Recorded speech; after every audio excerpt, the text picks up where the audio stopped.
आप इतने सारे लोग हिंदुस्तान से आए हैं और जो जज्बा आपके अंदर है यहाँ पर देखा, तो मैं सोचता हूँ कुछ कहानियाँ सुना के बात खत्म कर देता हूँ, इंस्टेड ऑफ सरमन्स और लेक्चर्स कि ऐसा करो वैसा मत करो ये करो, क्योंकि मैं समझता हूँ कि कहानियाँ याद रह जाती हैं। तो और कुछ ऐसी चीज़ें जो मैंने अपनी ज़िंदगी में खुद की हैं, मैं चाहता हूँ वो ज़रूर करें, क्योंकि वो चीज़ें मैंने नहीं देखी हैं। जैसे how to do things, everyone will tell you ऐसे करो ऐसे करो ऐसे करो, मैं कहूँगा how not to do things. वो मत करो जो मैंने किया या इन्होंने किया, उससे बचो, क्योंकि why you want to waste your time on that, और उसको थोड़ा सा साइड होके आगे निकल जाओ। उस पर भी कई कहानियां हैं, मगर बाद में एक और चीज होती है हाउ टू वर्क फॉरवर्ड। ये सब बताएंगे ऐसे करो ऐसे करो, मैं कहता हूं हाउ टू वर्क बैकवर्ड्स। अपने गोल को सामने रखो, पीछे आके देखो पूरा हो पाएगा नहीं, फिर से एडजस्ट करो, नापो, और यू विल फाइंड कि हाँ यार ये इतने दिन इसमें लगेंगे करने के लिए, still let me work backwards. So धन्यवाद, आपने थोड़ा मुझे भी जगा दिया तालियों से, मैं भी थक गया था। तीसरी चीज एक बड़ी इंपॉर्टेंट है, never under estimate your self. वो तो आप कभी करना भी मत कि यार ये 21 है मैं 19 हूं, नहीं, कोई 19 नहीं है, सभी 21 हैं। रीजन ये है, एक मेरी तरह स्पीकर एक बड़े सभा मंच में एक 500 रुपए का नोट उसने निकाला और सबको दिखाने लगा किसको चाहिए, तो सबने हाथ खड़े किए कि हाँ हमें चाहिए। तो उसने उसको मोड़ा ऐसे करके कहा अब हाँ जी चाहिए, अरे यार इसकी हालत तो देखो, नहीं नहीं चाहिए, ओके। उसने दबाया, पैर से रौंदा कुचला, उसकी एकदम गीला करके ऐसा कहा अब भी चाहिए, सबने कहा हाँ चाहिए। सिर्फ वो नोट फटा नहीं था, बाकी उसकी हालत तो बुरी हो गई थी। रीजन क्या था? कहानी खत्म। रीजन ये था उस नोट की एक इंट्रिंसिक वैल्यू थी जो कम नहीं हुई, बावजूद उसके वो नोचा गया, दरोड़ा गया, उस पर मार हुई, सब कुछ पड़ी। इसी तरीके से आपकी भी वैल्यू है। आपके ऊपर ऐसे ही आपके ऊपर ग्रहण लगेंगे, बड़े बड़े ग्रहण आएंगे, लेकिन आप इंडिविजुअल हैं, आपको मालूम है यार ये ग्रहण का काम है लगना, मुझे इससे क्या डरना। तो वो ग्रहण आके चले जाएंगे, लेकिन आप उन ग्रहण में सिर्फ उस पल के लिए लाई लो। ये चाणक्य ने भी कहा था कि जब तूफान आए तो तूफान में घुसना बेवकूफी, यार लेट जाओ थोड़ी देर के लिए, उसकी नियति है निकलना, वो निकल जाएगा और तुम आगे बढ़ जाओ। ओके, एक और अच्छी कहानी, how to face challenges, hurdles, कैसे करेंगे। Either you want to be reactive और यू शुड बी प्रोएक्टिव। कभी रिएक्टिव मत होइए, कभी मत होइए, रिएक्शन तो कभी कीजिए मत लाइफ में कि उसने ऐसा कहा तो मैं ऐसा करूंगा ना। बी प्रोएक्टिव, उसमें पॉजिटिव चीज देखिए कि अगर मैं ऐसा करूंगा तो क्या होगा। मतलब एक लड़की जो अपने पिता से कह रही थी कि मेरी जिंदगी में कुछ रहा नहीं करने के लिए, I am so fed up with life कि मैं जो कुछ करती हूं निराश निराश निराश निराशा।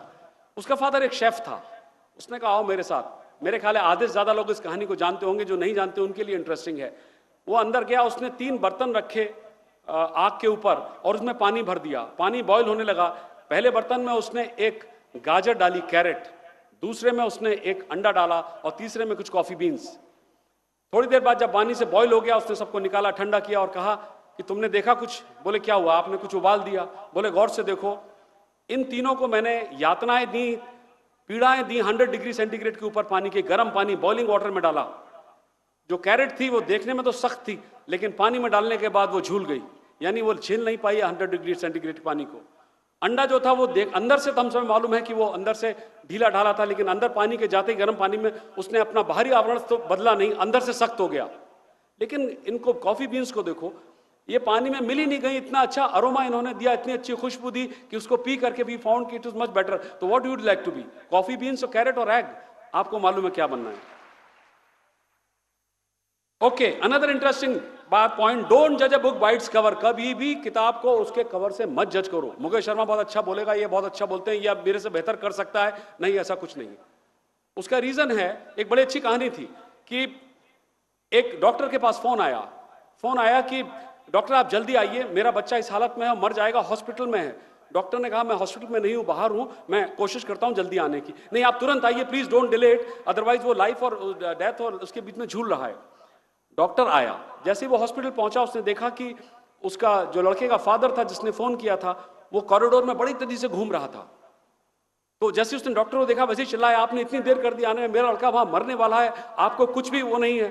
उसने कहा लुक, जैसे ही तुम्हारा मुझे फोन मिला मैं वैसे ही आया हूं, अब आई जस्ट अटेंड। उसने कहा, सिर्फ डॉक्टर के मुंह से ये निकला कि शांत हो जाइए, तो उस पर वो बोला कि शांत हो जाऊं मैं, तुम्हारा अपना लड़का मर रहा होता तो मैं शांत होता? तो डॉक्टर ने कहा देखिए अगर हम इसी बहस में उलझे रहेंगे तो मैं उसको अटेंड नहीं कर पाऊंगा, let me go inside the operation room, मुझे कर लेने दीजिए काम, फिर बात करते हैं। खैर ये गया अंदर, उसने ऑपरेशन किया, उसको जो कुछ भी था ही वॉज फाइनली, जैसा होता है, आउट ऑफ डेंजर, वो बाहर आया। उसने कहा look your son is now out of danger, कोई प्रॉब्लम नहीं है, टेक केयर, लेकिन और डिटेल्स आप नर्स से पूछ लीजिए, कह के वो जाने लगा। इसने कहा डॉक्टर सुनो तो, उसने कहा no you ask the nurse, उसने कहा लिसन टू मी प्लीज, उसने कहा no you talk to nurse. ये चला गया, उसने नर्स से कहा ये तो बहुत एरोगेंट डॉक्टर है, बात भी नहीं सुनता, इतना ज्यादा इसको क्या वो है। तो नर्स ने कहा सुनो, जब मैंने और तुमने फोन किया था इस डॉक्टर को बुलाने के लिए, तो मालूम है ये कहां था? ये खुद अपने लड़के के फ्यूनरल पर था, ये वहां से लौट करके आया था तुम्हें अटेंड करने के लिए। फ्यूनरल अधूरा है, उसको वो पूरा करने गया है, इसलिए उसके पास टाइम नहीं था। मैं तुम्हें अटेंड कर सकती हूँ, एनी प्रॉब्लम ना हो? ओके, दैट मीन्स हम लोग चेहरा देख के बोलना शुरू कर देते हैं ये ऐसा है वो ऐसा, ऐसा नहीं यार, हर एक के पीछे उसकी भी कुछ रहती होगी। ये सारी चीजें आपको राजनीति में कहीं ना कहीं दिखाई देंगी, क्योंकि मैं राजनीति चर्चा इसलिए करना नहीं चाहता हूं क्योंकि राजनीति हम भारतीयों के अंदर है। वो तो आप चर्चा जो है, पान वाला चाय पिएगा तो राजनीति करता है, तो राजनीति में क्या करना है? सिर्फ आपको ये देखना है कि मैं बेहतर तरीके से राजनीति कैसे कर सकूं। इसलिए कल आपका है और कल इस भारत का भी है, और आप इस कल के हैं, तो कोशिश यही हो जाए कि आपके आने से अगर और माहौल बेहतर हो जाए, और हम लोगों से जो हम आपके सीनियर्स हैं वो चीजें आप ले लें, how not to do things, जो हमने किया, you don't waste your time. आप अपने 100 साल की जिंदगी को 200 साल की तरह जियो ना, हमारी तरह क्यों जीते हो? जो गलतियां हमने की तो हमसे उतना सीख लो। बाकी टेक्नोलॉजी आपके पास है जो आपको और तेजी से लेके आगे जाएगी। तो I think everything is with you. And last में सिर्फ मैं एक ही चीज कहूंगा कि आप अकेले रिस्पॉन्सिबल हैं क्रेडिट और डिसक्रेडिट के लिए, याद रखिएगा। एक आखिरी कहानी, and I take your leave, सीधे भागेंगे मुंबई की तरफ। कहानी सिर्फ इतनी सी थी कि इसी तरीके से एक पॉलिटिक्स के पार्टी ने और उसकी राजनीति पॉलिटिकल पार्टी ने एक बोर्ड लगाया कि जिस आदमी ने आपको बढ़ने नहीं दिया जिंदगी में, आपको कुछ करने नहीं दिया जिंदगी में, उसकी डेथ हो गई है लेकिन, और नीचे हमने उसका एक ताबूत, एक कॉफिन बनाया, उसमें उसकी डेड बॉडी है। तो लास्ट राइट्स उसके हैं, एक बार देख तो लीजिए चेहरा, जिसने आपको हर जगह रोका, आपको हर जगह टोका, और आप बढ़ नहीं पाए, आगे नहीं आ पाए। लाइन लगी हुई थी लोग उस ताबूत को देखने के लिए, अंदर जाने के लिए, कि ऐसा कौन सा आदमी था जिसने जिंदगी में मुझे हर जगह रोका और मुझे आगे नहीं बढ़ने दिया। जैसे जैसे वो आगे जाते और निकल के आते तो दूसरा कहता तुम खुद देख लो ना, कौन है तुम, देखो ना कौन है तुम, देखो। और अंदर क्या देखते हैं? एक शीशा था, मिरर। उस मिरर में देखते थे वो अपने आप को, तो पाते थे कि वो खुद ही अपने आप को रोकते थे और वो खुद ही रुक नहीं पाते थे। तो कहने का मतलब, क्रेडिट या डिसक्रेडिट आपके आगे बढ़ने का, उसके रिस्पॉन्सिबल आप हैं, कोई और नहीं। Thank you very much.